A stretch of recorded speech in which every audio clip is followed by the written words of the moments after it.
नमस्कार दोस्तों, राधे राधे। आज हम आपके लिए जीवित पुत्रिका या ज्यूतिया व्रत कथा लेकर आए हैं।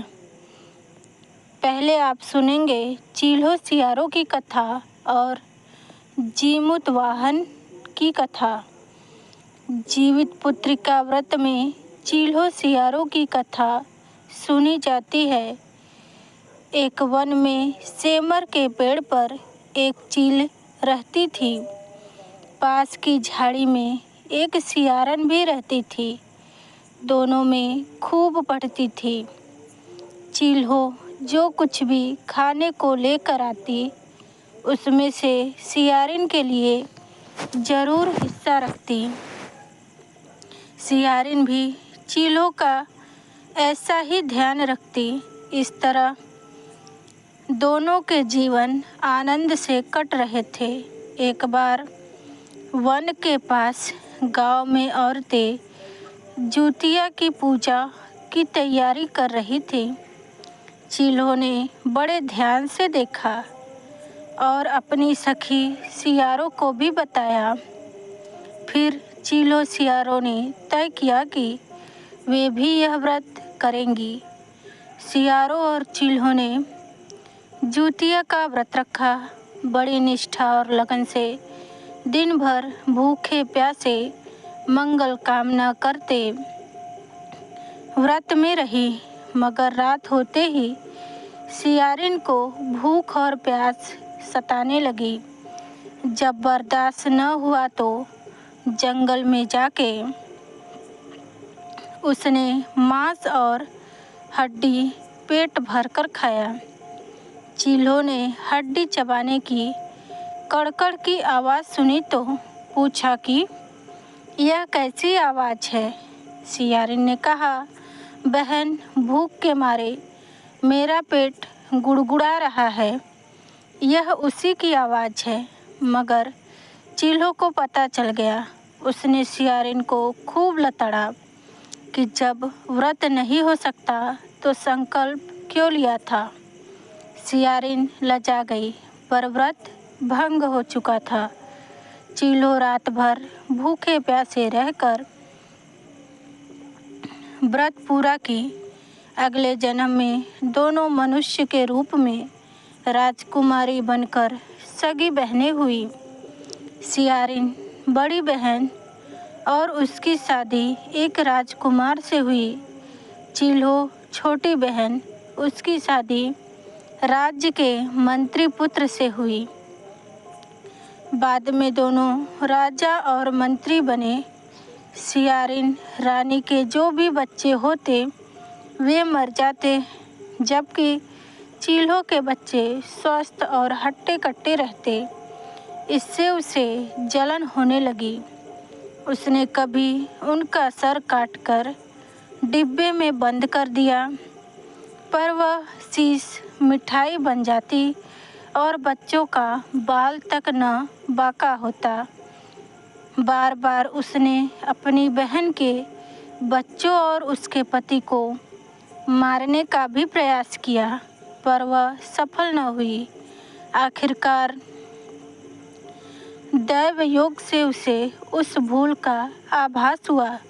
उसने क्षमा मांगी और बहन के बताने पर जीवित पुत्रिका व्रत विधि विधान से किया, ताकि उसके भी पुत्र जीवित रहे। अब सुनिए जीमूत वाहन की कथा। गंधर्वों के राजकुमार का नाम जीमूत वाहन था। वे बड़े ही उदार और परोपकारी थे। जीमूत वाहन के पिता ने वृद्धावस्था में वानप्रस्थ आश्रम में जाते समय इनको राज सिंहासन पर बिठाया, किंतु इनका मन राज्यपाट में नहीं लगता था। वह राज्य का भार अपने भाइयों पर छोड़कर स्वयं वन में पिता की सेवा करने चले गए।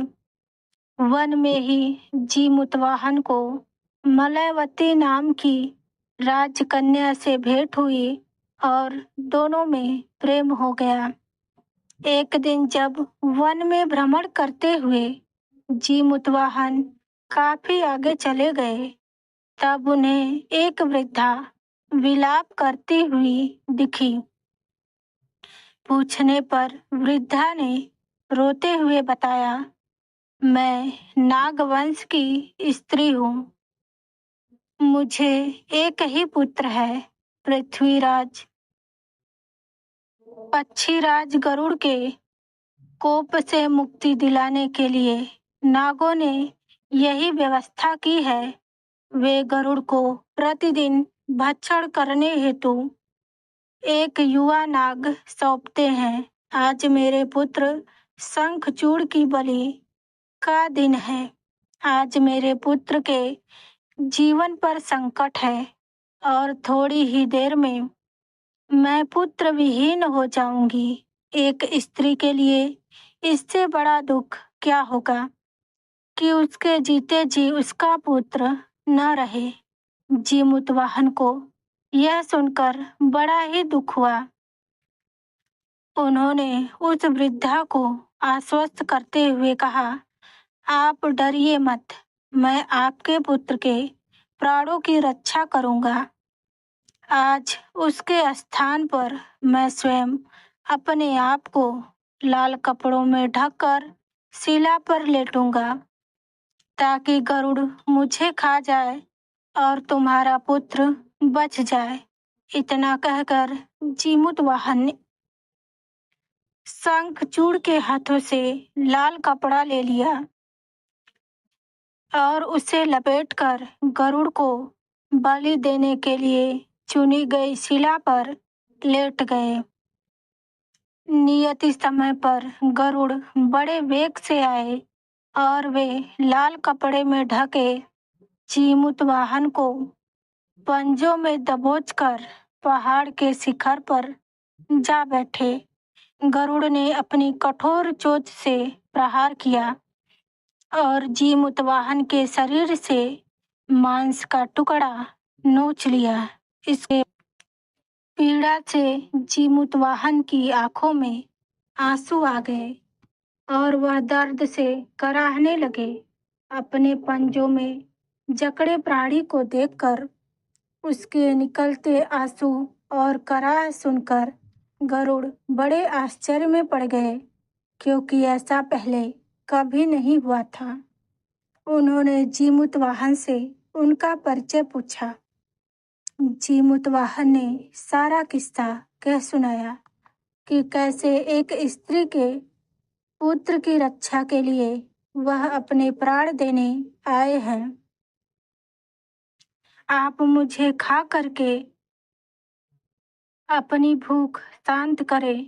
गरुड़ उनकी बहादुरी और दूसरे के प्राण रक्षा के लिए स्वयं के बलिदान देने की हिम्मत से बहुत प्रभावित हुए। उन्हें स्वयं पर पछतावा होने लगा।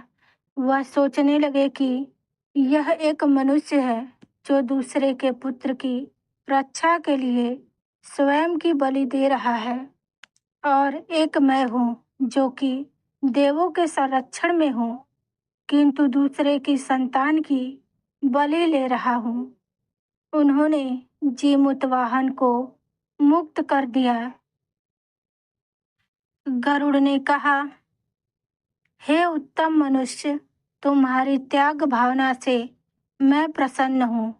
मैंने तुम्हारे शरीर पर जो घाव दिए हैं उसे ठीक कर देता हूँ। तुम अपनी प्रसन्नता के लिए मुझसे कोई वरदान मांग लो। राजा जीमूतवाहन ने कहा, हे पक्षीराज, आप तो सर्वसमर्थ हैं। यदि आप प्रसन्न हैं और वरदान देना चाहते हैं तो आप सर्पों को अपना आहार बनाना छोड़ दें। आपने अब तक जितने भी प्राण लिए हैं उन्हें जीवन प्रदान करें। गरुड़ ने सबको जीवन दान दे दिया और नागों की बलि न लेने का वरदान भी दिया। इस प्रकार जीमूतवाहन के साहस से नाग जाति की रक्षा हुई। गरुड़ ने कहा, तुम्हारी जैसी इच्छा वैसा ही होगा।